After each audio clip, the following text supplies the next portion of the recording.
जावेदा खातून नाम की 32 वर्षीय महिला अपनी रूममेट को कहकर निकलती है कि मुझे रात को आने में थोड़ा लेट हो जाएगा, तो तुम सोना मत और गेट को खोल कर ही रखना।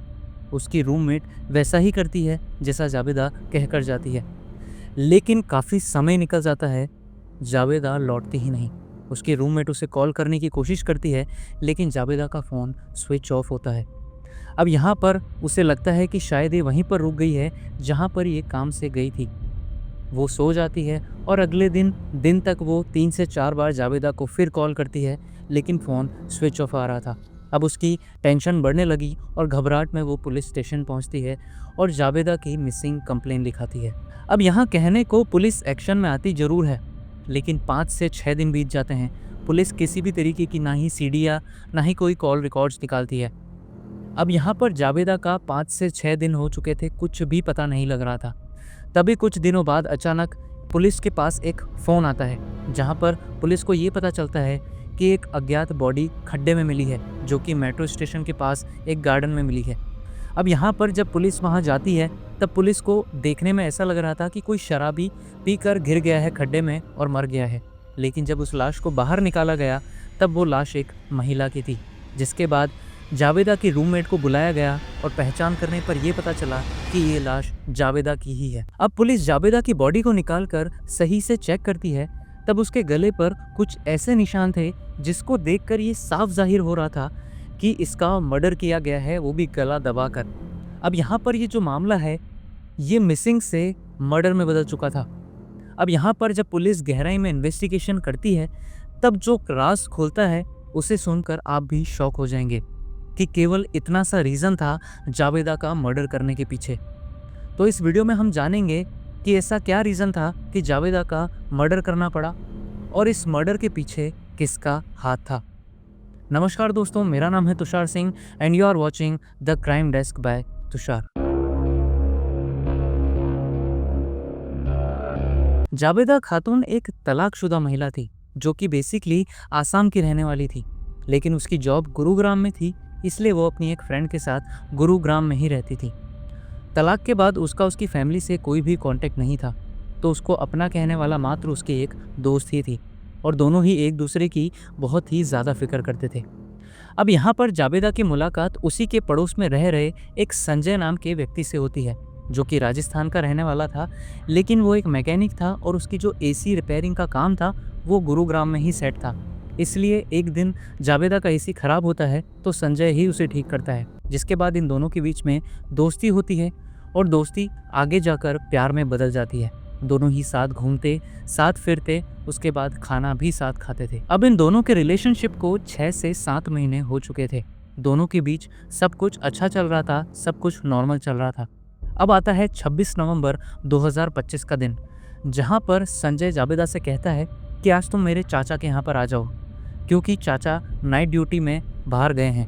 एक्चुअली उसके चाचा वॉचमैन थे, तो उनकी शिफ्ट बदलती रहती थी और 26 नवंबर के दिन उनकी नाइट की शिफ्ट लगी हुई थी। जिसके बाद संजय जावेदा से कहता है कि आज घर में सिर्फ तुम और मैं ही रहेंगे और हम पार्टी करेंगे, मज़े करेंगे। जिसके बाद जावेदा पहले तो हिचकिचाते हुए मना करती है, लेकिन बाद में हामी भर देती है और अपनी रूममेट को कहकर निकलती है कि मुझे रात को आने में थोड़ा लेट हो जाएगा, तो तुम सोना मत और गेट खोल कर ही रखना। अब यहाँ पर जावेदा संजय के पास पहुँच जाती है।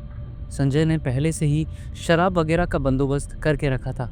दोनों ही खूब शराब पीते हैं, दोनों ही पार्टी करते हैं और बाद में फिजिकल होते हैं। अब यहाँ पर दोनों ही नॉर्मल हो जाते हैं, लेकिन संजय जावेदा से कहता है कि चलो एक बार फिर फिजिकल होते हैं। अब यहाँ पर जावेदा कहती है कि नहीं, एक बार बहुत है, क्योंकि मुझे कल ऑफिस भी जाना है, मुझे लेट हो जाएगा। उस समय लगभग रात के 1 से 1:30 बज चुके थे। यहाँ पर संजय उसे समझाता है कि आज रुक जाओ, कल ऑफिस नहीं जाओगी तो कुछ नहीं होगा। लेकिन जावेदा ऑफिस मिस नहीं करना चाहती थी, इसलिए उससे कहती है कि नहीं, ऐसा नहीं हो सकता, आज का बहुत है, हम फिर कभी वापस फिजिकल हो जाएंगे। अब यहाँ पर संजय बहुत बुरा मानता है और उससे गुस्सा आने लगता है, क्योंकि जावेदा उसकी बात नहीं मान रही थी। अब यहाँ पर होता यह है कि संजय के मन में एक शक पैदा हो जाता है कि इसे इतनी रात को कहाँ जाना है। ये शायद किसी और के चक्कर में तो नहीं है, या फिर किसी और के साथ फिजिकल तो नहीं हो रही है, या फिर मुझे धोखा दे रही है। इतनी तरह की ओवर थिंकिंग वो करने बैठ चुका था। लेकिन जावेदा फिर भी उसे मना कर रही थी कि हम अब नहीं करेंगे, मुझे घर जाना है। जिसके बाद संजय उसकी बात मानता है और कहता है कि चलो मैं ही तुम्हें छोड़ता हूँ। जिसके बाद जावेदा पहले मना करती है लेकिन बाद में हाँ भर देती है कि चलो ठीक है, कोई बात नहीं। संजय और जावेदा बाइक पर निकल चुके थे। अब यहाँ पर संजय रास्ते में एक ही चीज़ सोचते हुए चल रहा था कि इसका शायद कहीं और भी अफेयर है और ये किसी और के साथ भी रिलेशनशिप में है। वो बहुत ज़्यादा ओवरथिंक कर रहा था, उससे गुस्सा भी आ रहा था। जहाँ पर वो जावेदा से कहता है कि चलो मैं तुम्हें घर छोड़ देता हूँ, लेकिन क्या हम 5 मिनट के लिए उस गार्डन में रुक सकते हैं? मुझे तुम्हें किस करना है, फिर मैं तुम्हें वहाँ से घर छोड़ दूँगा। जावेदा हामी भरती है और संजय उसे उस गार्डन में ले जाता है जो कि मेट्रो स्टेशन के पास था और उसका गला घोंटकर उसकी वहीं पर हत्या कर देता है। अब बॉडी को छुपाने की बारी आती है, तो वो जिस जगह पर गार्डन था वहाँ पर काफ़ी ज़्यादा कंस्ट्रक्शन का काम हो रहा था, तो वहाँ पे एक छोटा-सा खड्डा था। संजय उस खड्डे को गहरा करता है और जावेदा की लाश को वहीं पर दफना देता है। लेकिन वो इतनी जल्दी में था कि वो लाश को ढंग से दफना ही नहीं पाया। अब यहाँ पर रूममेट कॉल पे कॉल करी जा रही है और वहाँ पर कोई भी रिस्पॉन्स नहीं आ रहा है। जिसके बाद वो पुलिस स्टेशन जाती है और पुलिस में कंप्लेंट लिखाती है। अब यहाँ पर पुलिस चाहती तो तुरंत अगले दिन ही जावेदा की लाश को निकाल सकती थी, लेकिन यहाँ पर पुलिस ने लापरवाही करी, ना ही कोई कॉल रिकॉर्ड्स निकाले और ना ही कोई लोकेशन। लेकिन जब वहाँ के लोकल्स ने देखा कि एक लाश पड़ी हुई है, तब पुलिस को 8 दिसंबर को कॉल आया। अभी जो घटना है ये 26 से 27 नवंबर की है और पुलिस को 8 दिसंबर को कॉल आया कि हमें यहाँ पर एक लाश मिली है जिसे दफनाने की कोशिश की गई थी, लेकिन सही से दफना नहीं पाया। पुलिस वहाँ पहुँचती है और देखती है। पुलिस को पहली नज़र में ऐसा ही लगता है कि एक शराबी है और खड्डे में गिरकर मर चुका है, लेकिन जब पुलिस ध्यान से देखती है तब वो लाश की पहचान जावेदा थी। अब इसके बाद पुलिस के कान खड़े हो जाते हैं और सीधा इन्वेस्टिगेशन शुरू कर देती है, जहां पर कुछ ही देर में सीसीटीवी के ज़रिए संजय को पकड़ लिया जाता है और जब कॉल डिटेल्स निकाली जाती है तब ये सामने आता है कि संजय और जावेदा के बीच ही बहुत कुछ चल रहा था और लास्ट कॉल भी संजय से ही थी।